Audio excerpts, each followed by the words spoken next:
Vas-y. Donc raconte-nous en fait les débuts du parcours qui t'ont amené en fait à justement ce drôle de parcours qui t'a amené à ce que tu es aujourd'hui maintenant.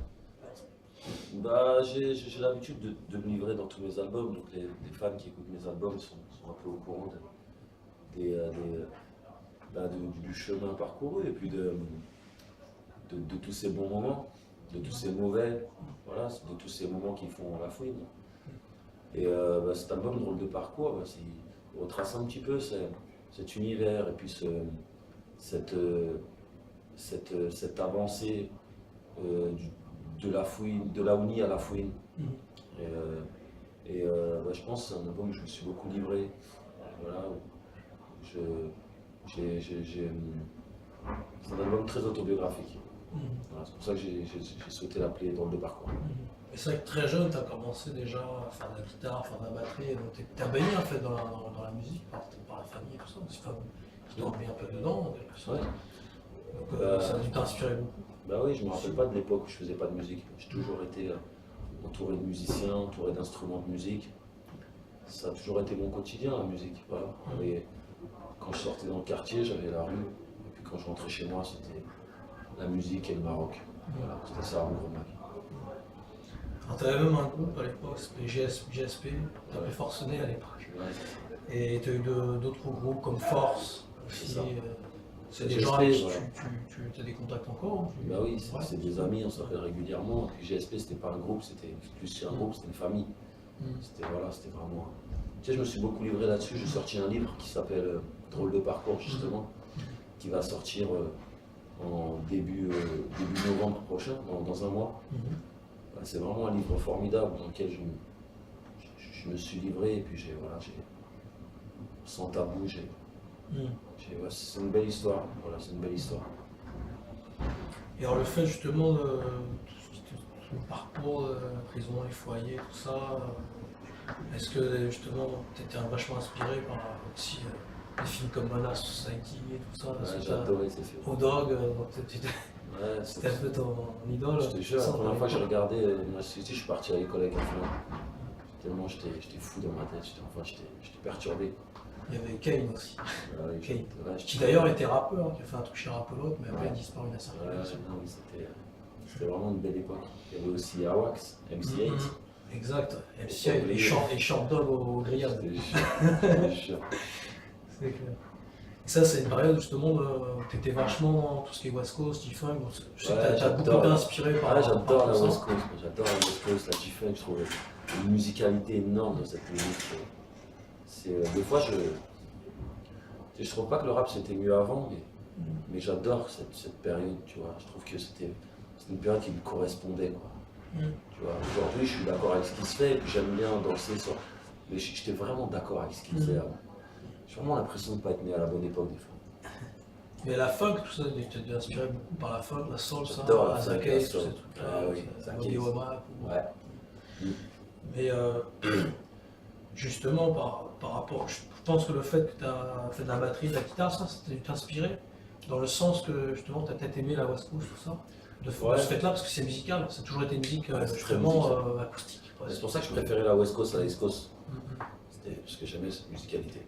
Et d'ailleurs, tu as fait un son, c'était pour les mecs d'en bas, West Rider 2, à l'époque, c'est 87 prod. Ouais, c'est ça, c'est West Ouais. Riders, c'était une bonne époque C'était aussi. une bonne époque. Ensuite, 2005, donc, tu as fait Boué au son, justement, qui sonnait encore justement un peu G-Funk, un peu Bay, tout ça. Raconte un peu la genèse de cet album, parce que bon, le premier, on va dire, ce premier maxi 2001, c'était J'avance, un peu la lumière, un peu de toute l'obscurité que tu as eu avant. Ça, Exact, un tu peux premier pas. tu peux nous en dire plus sur J'avance Ouais, et aussi c'était, sur Goros. Mais j'avance, c'était un premier disque qu'on avait autoproduit. Voilà, c'était l'argent du quartier, quoi. Puis voilà, c'était un premier disque, on était super content de le sortir. Et puis, c'était pas pour vendre des millions d'albums, c'était juste pour montrer qu'on existe. En 2007 et 2009, là où plus on va vers l'apogée, un succès, tu vois, que tu méritais en quelque sorte, aller-retour et mes repères. Donc là, c'est une autre comment dire, une autre branche de ta vie, en quelque quelque sorte. Ça a changé un petit peu le fait de ta façon de voir les choses et tout ça ou comment... Ouais, ça m'a. Ouais, c'est juste une continuité. Voilà, c'était mon amour pour la musique qui, qui prenait toute la place. Donc j'avais plus le temps de traîner au quartier ou de me retrouver en prison. C'était la musique.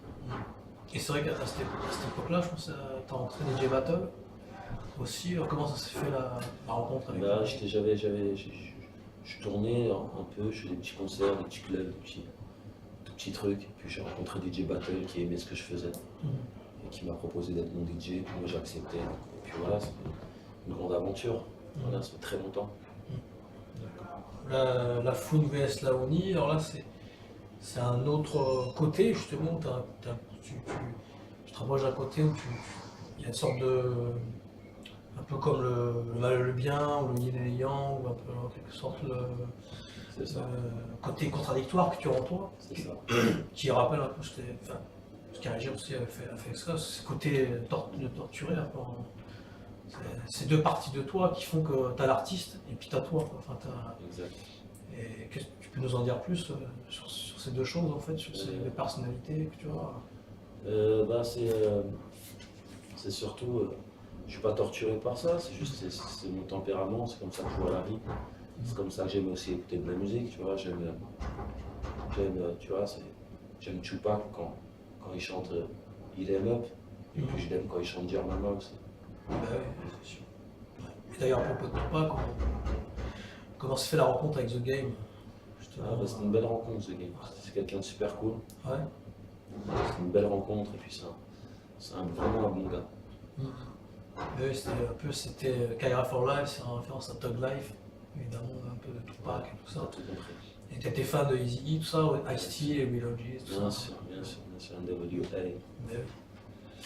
Alors, drôle de parcours, justement maintenant, c'est un peu de trap, un peu d'une sorte de ghetto à pop star, en quelque sorte, un petit peu. Enfin, c'est la consécration, un peu comme, je pense à Flavor Flav aussi, il était parti Public Enemy, puis il y a eu Flavor of Love, il y a eu...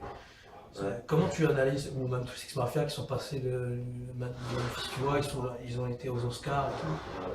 Comment tu analyses ça par rapport à toi-même, tu t'y attendais pas, je pense. Jamais Ouais, t'aurais imaginé ça. Bah, c'était un rêve, c'est tout. C'était un rêve inespéré qui se réalisait, j'étais super heureux. Mm. Je suis super heureux de ce qui m'arrive. Je suis quelqu'un qui travaille énormément, quelqu'un qui ne dort pas. Voilà. Je suis un vrai bosseur et puis je suis content de voir que des fois les choses avancent puis de voir un peu de reconnaissance parce que voilà, je suis vraiment quelqu'un qui me tue à la tâche et qui me repose jamais. Et c'est peut-être pour ça, justement, des fois, que tu as des titres comme Quand je partirai, ou qui te donnent une réflexion par rapport à tout ce succès, en quelque sorte. Finalement, C'est la clair. vie, elle peut partir le jour au lendemain. Bah, déjà, Est-ce c'est la que raison pour laquelle cette sensation-là que tu as eue. ouais, c'est les raisons pour lesquelles j'ai aussi décidé d'écrire mon autobiographie que je sors, comme je t'ai dit, en novembre. C'est parce que, tu vois, j'ai décidé de l'écrire le jour où je me suis fait tirer dessus. Voilà, tu vois, quand j'ai entendu les balles et que j'ai vu les impacts de balles, et tout, je me suis dit, bah tiens, encore. C'était pas la première fois, mais là, je pensais avoir quitté ce monde. Et puis, bon, il m'a rattrapé au final. Et puis, je me suis dit, bah tiens, c'est vrai que je suis jeune, j'ai 31 ans, je vais pas écrire une autobiographie à 31 ans, mais bon, quand tu vois des balles siffler à côté de ta tête, tu te dis peut-être que je peux partir demain. Donc, au final, je préfère laisser ma trace maintenant. Ça rappelle le ministère encore plus vite que les balles. Voilà, c'est l'appel maximal ou la pierre qui va beaucoup plus vite que les balles. Ça, c'était bon. Et, il se passe quelque chose avec Youssoupha, la rencontre.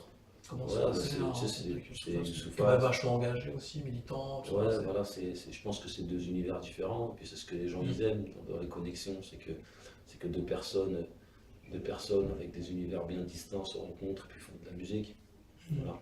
Je disais, ouais, le double côté en quelque sorte, l'hédonisme d'un côté et Mm. puis le côté justement musulman, ces choses que tu partages, comment tu arrives à gérer en quelque sorte ces deux Tu choses. vois, je suis juste à l'image d'un peu de la jeunesse d'aujourd'hui, tu vois. On sait qu'on a quelques responsabilités et puis tu vois, c'est toujours partagé à l'intérieur, voilà. Toujours cette notion de bien et de mal, tu vois. Est-ce qu'il y a une anecdote ou quelque chose qui t'a marqué par rapport à cet album, justement, dans le parcours, par rapport à un morceau précisément, ou par rapport à ce qui t'a touché le plus Ouais, ce qui me marque, c'est les tournées que je fais en ce moment, puis Mhm. l'engouement des gens pour certains morceaux. Puis ça me fait kiffer. T'as passé une bonne soirée toi ce Ah, soir? très bien. C'était un bon Non, c'était concert, bien. hein. Non, c'était bien. C'était bien, tu C'était vois. bien. Je me rappelle quand j'étais venu, c'était encore en 2008. Ouais. C'était pas C'était en terrible quand 2008, même. ouais, c'était différent. Ouais, tu vois, là Mais aujourd'hui, c'est les une jeunes étaient au évolution. rendez-vous, tu vois, je suis content, tu vois, de voir tu vois, de voir cette évolution, c'est cool, ça me fait plaisir, ça me fait kiffer ça. J'aime partager des moments comme ça, tout, c'est... Pour l'avenir, tu vas sortir un nouvel album. Là, je suis en train de travailler t'es en train sur, de travailler dessus. là, je suis en train de travailler sur ma mixtape Capital du Crime 4 Mhm. et aussi sur mon prochain album. D'accord. Je suis en ce moment je suis dans le cinéma, là, en ce moment j'ai décroché quelques rôles. Mhm. Donc la comédie, c'est quelque chose qui me plaît énormément, Mhm. quelque chose voilà, qui me tient à cœur. Et j'ai tourné mon premier rôle dans un long métrage qui s'appelle À toute épreuve, qui va Mhm. sortir on va dire, avril prochain.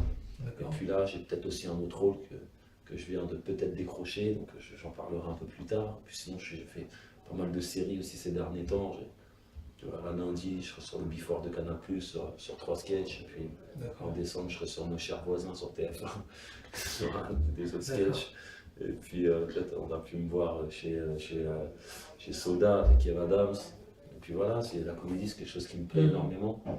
Un peu comme l'a fait Ice Cube Exact. et Will Smith avant lui. C'est vrai. Quelque chose que je kiffe. Même Master P après, c'était Ouais. bien et tout. C'était bien d'ailleurs ce film, je les ai aimés. Ouais, un balit. Ouais. C'était le pire que Menace. Ouais. Si tu avais dans tes idoles en quelque sorte 3 rappeurs US que tu préfères le plus. J'ai 3 rappeurs US que je préfère le plus. 3 rappeurs que je préfère le plus.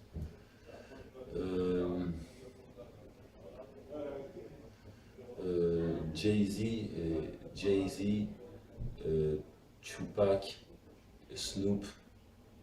Ouais, je crois que c'est ça. Jay-Z, Tupac, Snoop, tu vois. Voilà. Ouais, s'il y en a 3, ça va. Et si j'ai des beatmakers préférés, Alors justement, 3 producteurs, Trois ça, 3 producteurs. producteurs US. je crois que mon producteur préféré, ce sera toujours DJ Quick. C'est DJ cette masse. Quick, DJ Quick sera toujours mon mythique. préféré. Oui. Ensuite, DJ Quick, Dr. Dre et Just Blaze. Ok. Et 3 sons qui t'ont marqué de rap US. Dear Mama,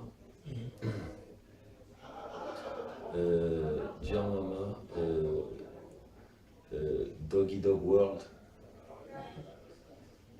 Ouais, Dear Mama, Doggy Dog World. Et voilà, qui a tellement j'adore. Et puis j'ai beaucoup aimé Tupac, I Met a Ok. Si tu avais un dernier message à faire passer à la jeunesse. Merci déjà à tous les jeunes de Toulouse d'être venus me voir ce concert. On a passé un bon moment, merci. Et je vous dis à la prochaine. D'accord. Merci Laouni et à bientôt.